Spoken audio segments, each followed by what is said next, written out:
Hello everyone, I hope everybody is doing all right. My name is Titik Shuera. आप लोग मुझे देख रहे हैं आज की करंट अफेयर्स और डेली न्यूज़ एनालिसिस की क्लास में।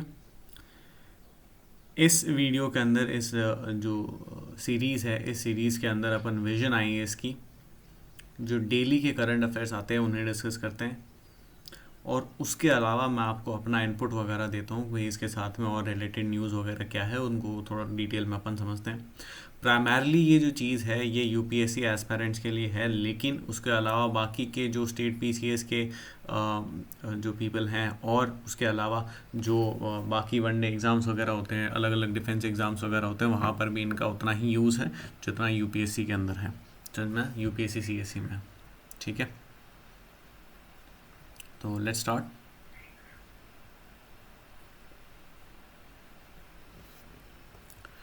न्यूज़ टुडे देखो, सबसे पहले क्या क्या है आज। तो आज अपन जो है कुछ बेसिक्स वगैरह जैसे कि जंतर मंतर के बारे में, है ना, जंतर मंतर के बारे में, उसके अलावा ब्रिक्स के बारे में, उसके अलावा एससीओ के बारे में, एससीओ के अलावा एक सिक्योर अपन ने कुछ बात करी है, सिक्योर क्या चीज़ है, सिक्योर के बारे में। सिक्योर के अलावा कुछ जो है ऑयल्स वगैरह, कुछ डिफरेंट क्रूड ऑयल्स वगैरह देखेंगे। इसके अलावा अपन राजा रवि वर्मा की पेंटिंग्स वगैरह के बारे में कुछ एक चीज़ें देखेंगे, है ना। तो ये सब चीज़ें प्राइमरली, और भी काफ़ी कुछ, ठीक है। तो ये अपन इन सब के ऊपर फोकस करने वाले हैं। आगे बढ़ने से पहले आई होप आपको ये लेक्चर सीरीज़ जो है इन्फॉर्मेटिव लग रही हो। अगर आपको इन्फॉर्मेटिव लगे तो please do like. If you don't find it informative और up to your liking, please do dislike and please put your feedback in the comment section below. I get really happy from hearing you guys, ठीक है। तो thank you.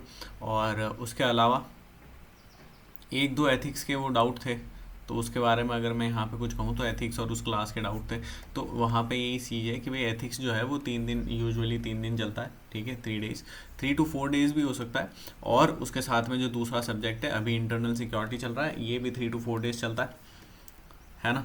अब ये जो है आज जैसे इंटरनल सिक्योरिटी की मैं कुछ लेक्चर्स वगैरह अपलोड करूँगा, लेकिन ये वो कल वाले ही हैं। जो कल अपलोड नहीं हो पाए थे वो फिर मैंने रात को अपलोड कर दिए थे, तो ये वही वाले हैं, तो उनको देखेंगे। मतलब ये तो मैं अपलोड कर दूंगा। जो एथिक्स के जो लेक्चर हैं वो प्रोबेबली मंडे, कल 1 तारीख को आपको मिल तो जाएंगे, लेकिन वो प्रोबेबली मैं आज ही रिकॉर्ड करूँगा। क्यों?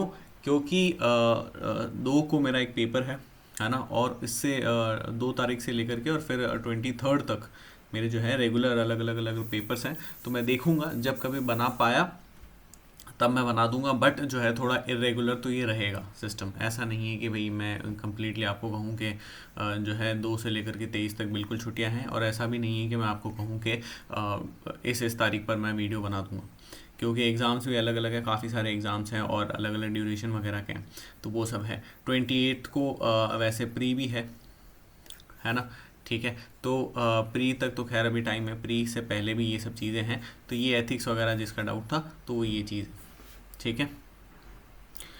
उसके अलावा लेट्स स्टार्ट। फर्स्ट न्यूज़ जो है यहाँ पे बहुत ज़्यादा काम की नहीं है, इसके आगे बढ़ते हैं, सेकंड से शुरू करते हैं और वापस जो है वापस इसके ऊपर आ जाएंगे अगर टाइम अपन को मिलता है तो। सबसे पहले यहाँ पे शंघाई कोऑपरेशन ऑर्गेनाइजेशन, अगर इसकी बात अपन करें तो एससीओ के बारे में आई होप बेसिक आपको पता ही होगा। एससीओ जो है इसका गठन कब हुआ था, कब बनी थी? 2001 के अंदर बनी थी। और इसको बनाने के अंदर प्राइमरीली कौन कौन सी कंट्रीज थी उस समय पर, जो फाउंडिंग मेंबर्स है वो कौन कौन से थे? तो चाइना था, रशिया था, इसके अलावा सेंट्रल एशियन कंट्रीज थी। और ये सेंट्रल एशियन कंट्रीज के अंदर जो है सिवाय तुर्कमेनिस्तान के बाकी सारी की सारी कंट्रीज थी, ठीक है। तो China, Russia and central Asian countries, simple. Central Asian countries total कितनी है? टोटल 5 है। तुर्कमेनिस्तान अगर आपने हटा दिया तो टोटल 4 बची। वो टोटल 4 कौन कौन सी है? एक हो गया कजाकिस्तान, दूसरा हो गया किर्गिस्तान, तीसरा हो गया उज्बेकिस्तान और चौथा हो गया तजिकिस्तान, ठीक है। तो ये जो है ये 4 नेशंस हैं। इसके अलावा अभी प्रेजेंटली देखें तो इंडिया भी मेंबर है, पाकिस्तान भी मेंबर है, ईरान भी मेंबर है ना, और कुछ ऑब्जर्वर्स वगैरह हैं, ये सब चीज़ें हैं। यहाँ पर एक रैट्स करके एक इनिशिएटिव है, ये इसी का पार्ट है। रैट्स इंपॉर्टेंट है, इसके ऊपर फोकस करना। What is rats? It is regional anti terrorist structure, समझना। तो ये जो है एससीओ का रीजनल एंटी टेररिस्ट स्ट्रक्चर है। न्यूज़ के अंदर क्या है? न्यूज़ के अंदर बस ये चीज़ है कि भाई अभी जो है डिफेंस मिनिस्टर्स की यहाँ पे मीटिंग हुई थी, जिस मीटिंग के अंदर एक तो इंडिया ने सिक्योर का जो कंसेप्ट था, इंडिया ने ही दिया था पहले 2018 के अंदर, तो उसको एलाबरेट करा है। एक सेकेंड, है ना।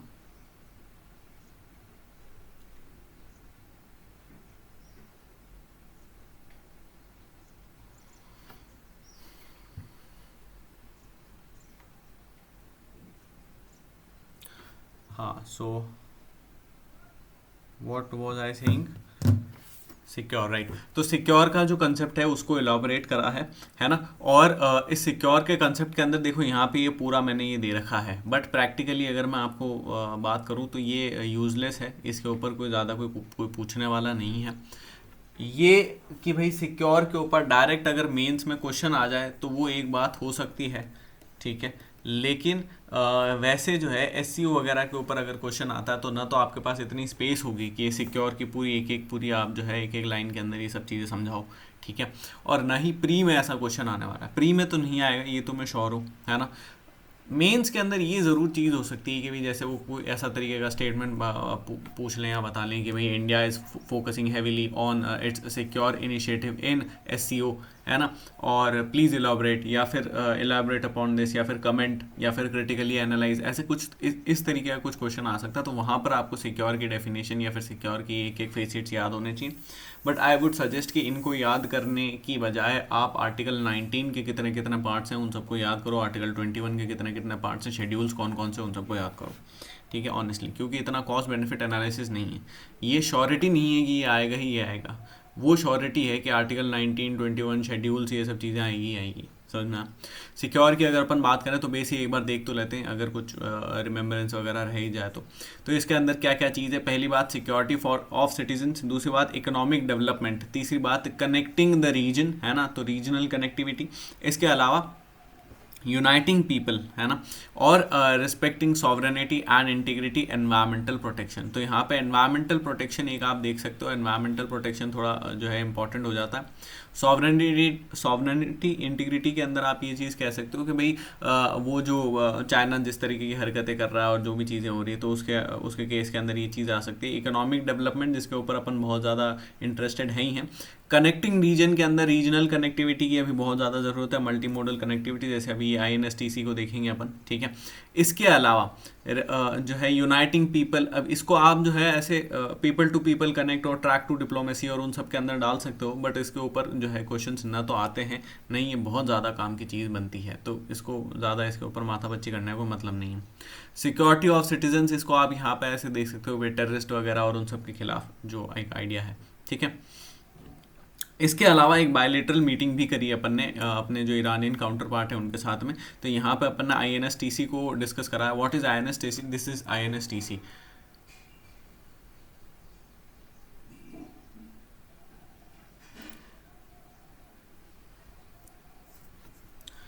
तो ये है international north south transport corridor. I hope इसका कुछ आपने बेसिक देखा होगा कभी, अगर नहीं देखा तो अभी मैं बता देता हूँ। कुछ नहीं है भाई, सिंपल सी बात है। एक बार एक आदमी था वास्को डा गामा, वास्को डा गामा ने यहाँ से जो है एक रूट बनाया था। उस रूट के अंदर क्या चीज़ थी, वो ऐसे पूरा का पूरा घूम के नीचे से पूरा पूरा वापस और फिर इंडिया में आता था, है ना। This was the route, but ये रूट बहुत ज़्यादा लंबा था। तो उसके बाद एक रूट जो है ब्रिटिशर्स ने यहाँ से डेवलप करा, ब्रिटिशर्स और फ्रेंच ने, जहाँ पे उन्होंने इधर सुएज़ कैनाल खोद दिया। और सुएज़ कैनाल खोदने के बाद फिर उसके बाद जो है यहाँ से डायरेक्टली आने लग गए, इधर से इधर मेडिटेरेनियन, और मेडिटेरेनियन से डायरेक्टली है। तो बहुत ज़्यादा इम्पेटस, इतना सारा रास्ता जो है वो कट गया, सीधा डायरेक्टली अब आ सकते हैं।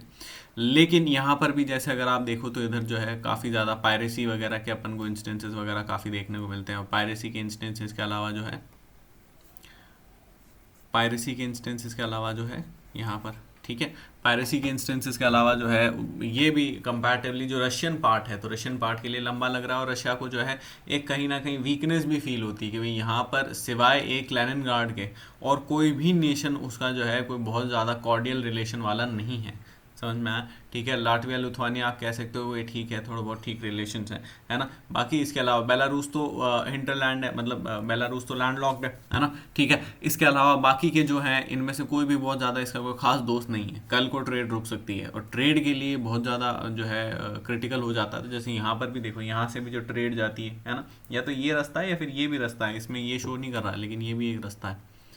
यहाँ से जो है ये यूँ भी जा सकता है, ठीक है। अब ये कैसे रास्ता है, तो यहाँ पे क्रीमियन पेनिनसुला इनके पास है और ये पूरा एरिया इनके पास है, तो ब्लैक सी के अंदर अच्छा खासा डोमिनेशन। फिर यहाँ से जो है स्ट्रेट ऑफ बॉस्फोरस से निकल जाते हैं, स्ट्रेट ऑफ बॉस्फोरस से फिर वापस से इधर कर सकते हैं। बट इसके अंदर भी ये है कि भाई यहाँ पर टर्की है और टर्की एक नेटो एलाई है ना, और कभी भी कंडीशन जो है ख़राब हो सकती है, जो भी हो सकती है। उसके अलावा भी जो है आपके पास अगर मल्टीपल ऑप्शंस होते हैं तो आप खुश रहते हो, समझ में आया।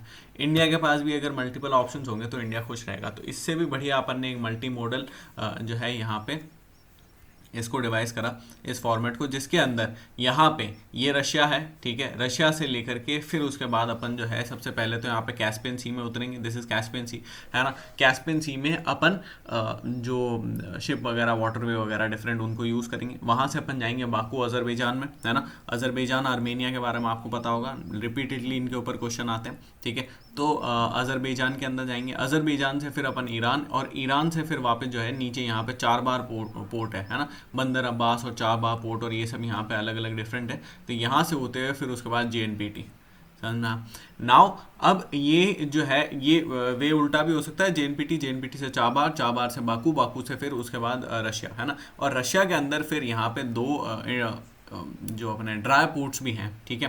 ड्राई पोर्ट्स कौन कौन से, इधर तो अस्त्रखान हो गया, अस्त्रखान तो वेट पोर्ट है। ड्राई पोर्ट्स कौन कौन से है, तो मॉस्को, है ना, और उसके अलावा सैंट पीटर्सबर्ग, ठीक है। तो ये दोनों हैं। अब इनकी अगर अपन बात करें तो ये यहाँ से रशिया को इधर से कनेक्ट कर देते हैं, ठीक है। तो ये एक तो ऑल्टरनेटिव ट्रेड रूट अपन को प्रोवाइड होता है, प्लस जो डिपेंडेंस है वेस्ट के ऊपर वो कम होती है, ठीक है। डायरेक्ट आप ट्रेड कर सकते हो। यहाँ पे देखो कितनी कंट्रीज इन्वॉल्व है, अजरबैजान और ईरान, बस समझ में आया। यहाँ से अफगानिस्तान वगैरह और central Asian countries connected war हो रही है, इन्वॉल्व नहीं हो रही लेकिन कनेक्टेड और हो रही है, तो कनेक्ट हो रही है। यहाँ पर जो है काफ़ी सारी दूसरी कंट्रीज कनेक्ट हो रही है लेकिन इन्वॉल्वमेंट भी है उनका साथ में, समझ में आया। जैसे अगर यहाँ से लेना शुरू करो तो पोलैंड हो गया, जर्मनी हो गया, नीदरलैंड हो गया, बेल्जियम हो गया, है ना, सॉरी डेनमार्क हो गया, है ना, बेल्जियम हो गया, नीदरलैंड हो गया, फ्रांस हो गया, UK हो गया, स्पेन हो गया, पोर्चुगल हो गया, मल्टीपल कंट्रीज है। इधर से उठाओ तो टर्की है, समझ में आया। यहाँ पर ग्रीस वगैरह है और दूसरा सिप्रेस वगैरह, वो सब के सब आ जाते हैं। तो इसलिए फिर इसके बाद क्या चीज़ है, रजिस्टर FIR। तो सुप्रीम कोर्ट बहुत ज़्यादा सीरियस है जो हेट स्पीच के केसेस हैं उनके ऊपर, और यहाँ पे इन्होंने कहा है कि जो स्टेट गवर्नमेंट्स हैं, जो भी स्टेट पुलिस है, तो उनके पास भाई पूरा का पूरा सू मोटो हक है, और उनको ये चीज़ करनी ही चाहिए कि वो सू मोटो रजिस्ट्रेशन करें, किसका, हेट स्पीच के केसेस का, और सू मोटो जो है FIR फाइल वगैरह करें। सू मोटो का क्या मतलब होता है, खुद से अपने आप। एक तो ये चीज़ होती है कि भाई मैं पुलिस स्टेशन जाता हूँ, मैं जुडिशरी जाता हूँ, है ना, और अगर मैं पुलिस स्टेशन जाता हूँ तो वहाँ पे वो FIR लेते हैं। मैं अगर जुडिशियल कुछ भी बिल्डिंग वगैरह कुछ भी जहाँ पर भी इंस्टीट्यूशन में जाता हूँ तो वहाँ पे वो केस वगैरह मेरा लेते हैं, है ना, ठीक है। लेकिन एक चीज़ ये भी हो सकती है कि सू मोटो खुद से केस उठा लें, खुद से FIR वगैरह रजिस्टर करें, है ना। तो यहाँ पे जो है NCT वगैरह UT suo motu register FIRs on hate speech incidents, समझ में आया। और हेट स्पीच की अगर अपन बात करें तो इसे किसी भी लॉ के अंदर अभी तक डिफाइन नहीं करा गया है। ये किसी भी फॉर्म का एक्सप्रेशन हो सकता है, including images, cartoons, objects, gestures etcetera. Law commission की अगर अपन बात करें तो लॉ कमीशन ने इसको डिफाइन करा था, और लॉ कमीशन ने कहा था कि भाई अपन को इसको IPC के अंदर डाल देना चाहिए, अभी तक IPC में नहीं है। लॉ कमीशन ने इसके बारे में क्या बोला था, इन्होंने बोला था कि any kind of incitement to hatred, ठीक है। इंसाइटमेंट टू हेट्रेड का मतलब होता है कि भाई आप जो है नफरत की भावना और वो जो भी उस तरीके की भावनाएं फैलाओ, तो that is incitement to hatred, है ना। एक सेकेंड,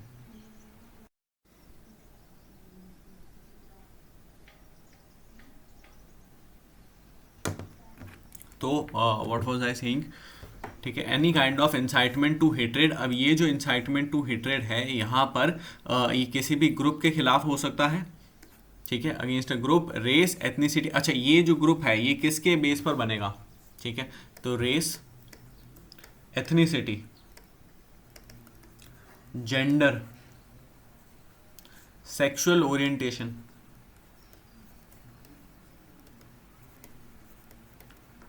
रिलीजियस बिलीफ,